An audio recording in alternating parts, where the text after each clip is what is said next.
Hi, welcome to Ladies of Another View. I'm back, and I'm here with Emily and Mary. Hi. And are you yelling? We'll get into that later. I'm not doing it. I'm just telling you. Okay. And so April Fools. Oh, April There's no Fools. cat in here. we were talking about furries earlier, so I thought we lost you there, Mary. We'll get into that later. My inside 8th grade joke for now. teacher, God rest her soul, she really thought we had a cat in our classroom for days. And That was pretty convincing. That was pretty good. Mary has a special practice. gift we did not know about until today for April Fool's Day. So, yeah, I did hear a cat. Good cat. I know, I wondered, should I just ignore this and keep talking? But I'm going to keep talking now because I still have to introduce our guest for today, Mark Jorritsma, who's the Executive Director of the North Dakota Family Alliance. And thank you for coming today. Well, thanks for having me. It's always great being on your show.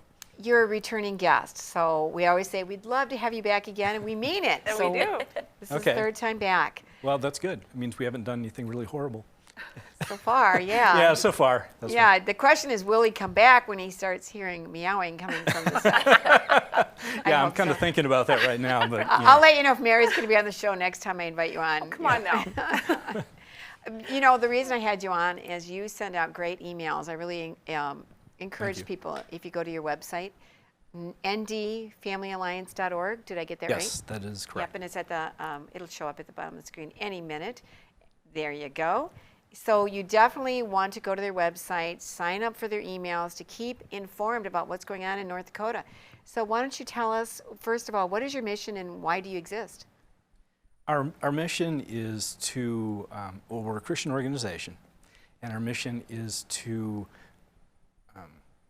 basically defend faith and families and freedom within a biblical context. And that covers all sorts of different areas. It covers education, it covers the life issue, it covers religious freedom.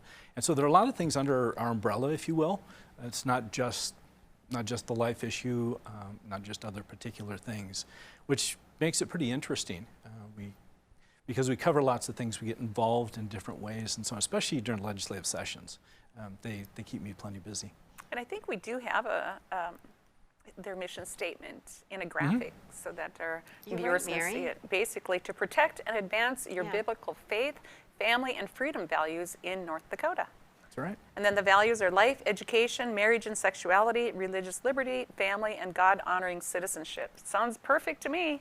Sounds like traditional values to me. It used to be that those were shared values in our culture. Not anymore. So we need somebody who's watching out for us, safeguarding, letting us know what's going on. So why don't you let us know? Let's start with the prayer day coming up. You bet. So National Day of Prayer occurs every year, and it is national, but it's also celebrated, if you will, at the state level.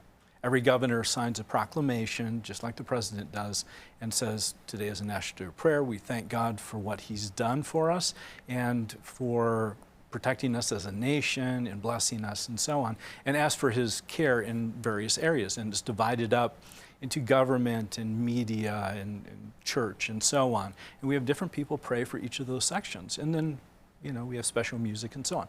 This has been going on for decades, right? And also in North Dakota, it's been going on for decades.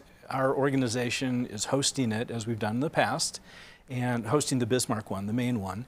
And we're very excited about it. It's great. Hundreds of people show up. And it's just a great time of worship, a great time to appreciate our country and what it stands for, and the fact that we need to preserve it, and that it's built on a Christian foundation. Has this ever gotten controversial, either at the national or state level? Not that I'm aware of. Okay. No, which is kind of interesting. Nice. Yeah, it really is, because there are some governors, there are some, you know, politicians who probably aren't 100% behind the concept of National Day of Prayer, but, you know, they sign the edict and it goes into effect in every state. And so, and territories. I mean, I'm glad to hear that, because so often, you know, you can't have the 10 Commandments, you can't have nativity scenes. So I'm glad that we have preserved that and not getting a lot of complaints about it. Yeah, it is somewhat consoling considering all the other stuff going on these days. Well, let's talk about some of the other stuff. I'm sorry, Emily, did you have a question? No, yeah, so just kind of going off what Patty said, you talked about how you're so involved in a lot of different issues that are happening and talked about how we can't talk about the 10 Commandments and they take certain things out of school. What are kind of the current issues you're seeing in that school system that you get to be involved in? Is there anything pressing right now that you're seeing? Yeah, there's always things going on in the educational area, and in terms of ranking those things that you saw up on the screen, right now it's life and then education in North Dakota. That's how I would rank it. And yes, there's a lot going on in the educational sphere, both K through 12 and also at the higher education level. For instance, sent out an email recently, back to Patty's comment about signing up for our emails, sent an email recently that talked about generally education in North Dakota. And the fact we're ranked sort of in the good category, if you look at U.S. News and World Report and so on, which is great. We want to be in there. But the problem is there's a systemic problem in terms of what we teach and how we teach it and what we allow to happen. Grand Forks School District. School district number 1. If a child comes out as transgender in the school setting, they are not required to tell the parents about it. Wow. The exact same policy exists in the West Fargo School District. There are a lot of other places where it doesn't exist, which kind of surprises me, thankfully. But that's one of the things, education-wise. As most of your viewers know, there was the issue with UND and their what I call hate speech, philosophy or policy, which thankfully was eliminated. They dropped that. Then there was NDSU, and they're teaming with Planned Parenthood that ended up going away thanks to the legislature and Governor Burgum.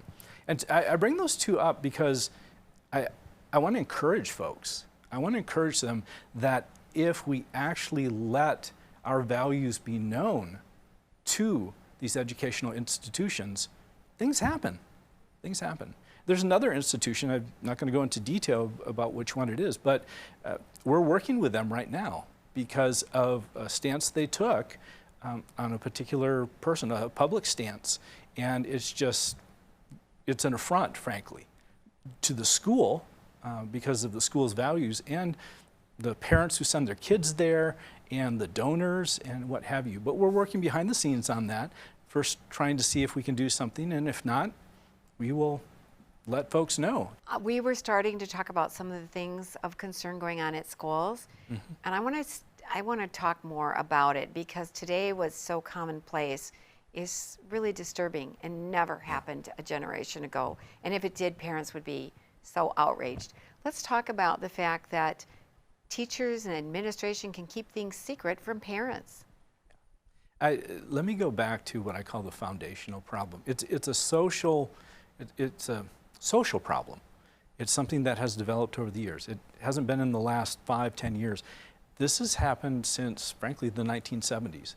And those who support that kind of philosophy, they're very smart. They know exactly what to do. And it's like a river wearing down sharp stones and softening them up, taking the edges off, and slowly moving society in that direction. It's been very successful, unfortunately. And now we're just accepting that as part of who we are as a society. And organizations like us they're saying, no, that's not what we believe. It's not biblical.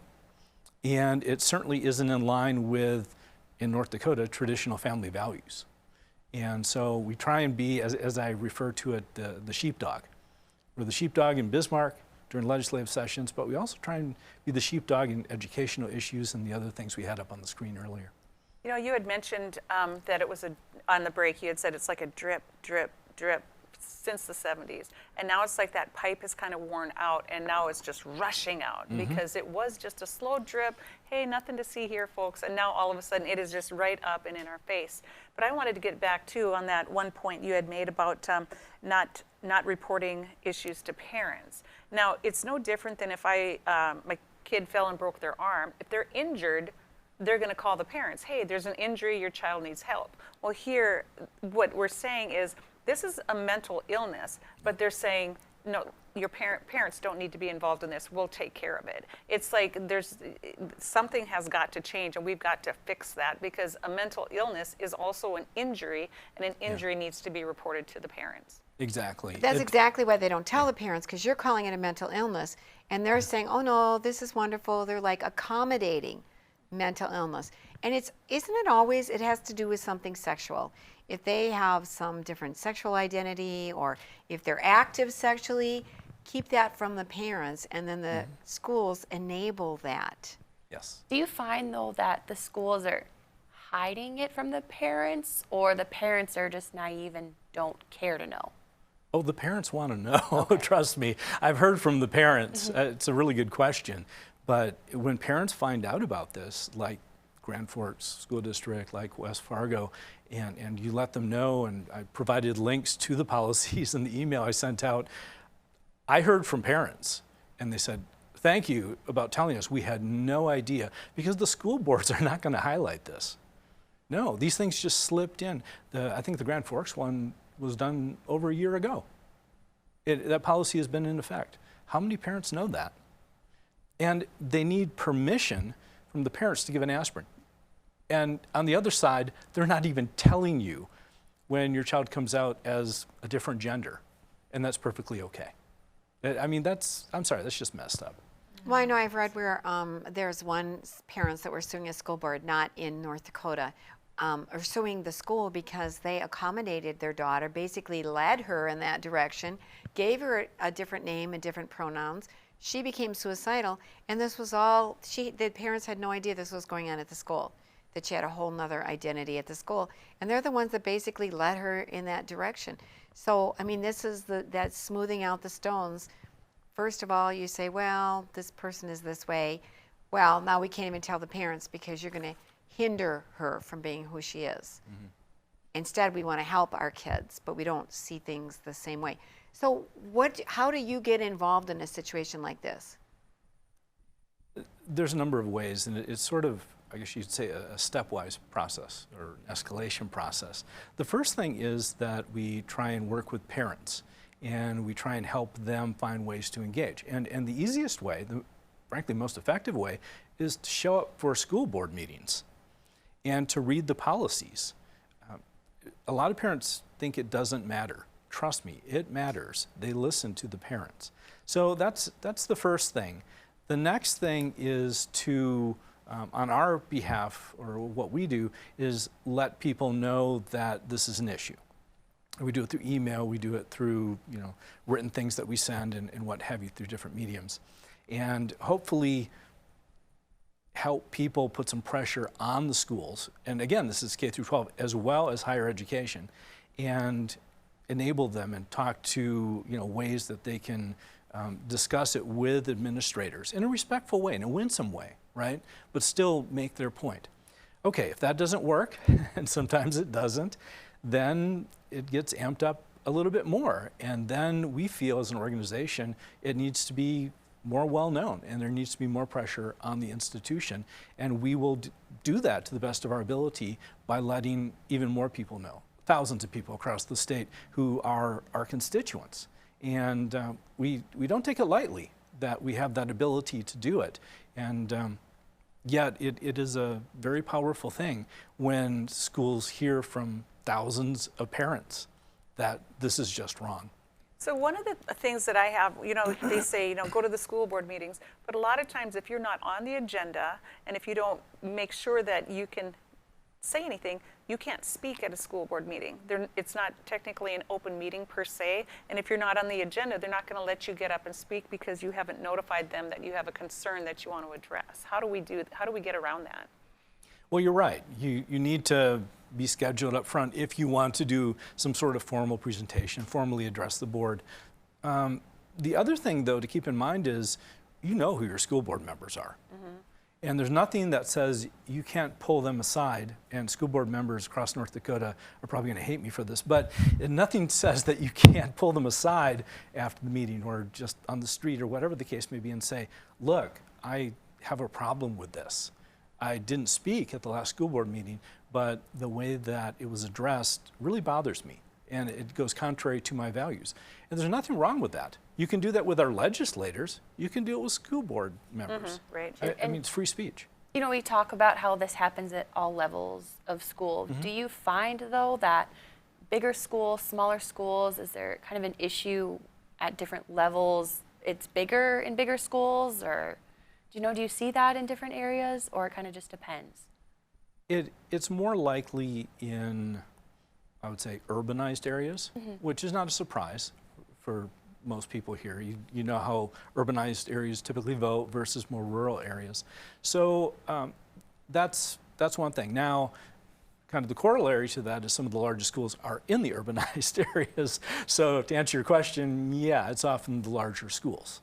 And so, yeah, it's the NDSUs or the UNDs or Fargo or whatever, not to pick on Fargo, but yeah, that's where a lot of these things happen. Is it going to happen in Steele? Is it going to happen in, other places, smaller towns around North Dakota? It's possible. Slowly but surely. It's that drip that you talked about. Exactly. Yeah, and right. it will be pushed. It will be pushed. Thankfully, a lot of school administrators and school boards have their moral compass in the right direction. We're going to switch gears in the next segment. We're going to talk about churches, go from school to churches. But before we end this subject, so is there some pushback on what's going on in West Fargo and Grand Forks with the schools and parents not being informed? Are you seeing any action? The primary action so far has been in Grand Forks. There's, to be nice, I'd call it an uprising. Okay. It's an uprising, which it's about time. Okay. And yes, they are getting very active and letting the school board know and letting administrators know that this is simply unacceptable. West Fargo, I don't know, I haven't heard anything, but all of you who send your kids to the West Fargo schools, feel free to give us a call or watch the Grand Forks School District and see what happens. Yeah. ndfamilyalliance.org. Stay in touch, and then we'll Yeah. be able to continue on this story.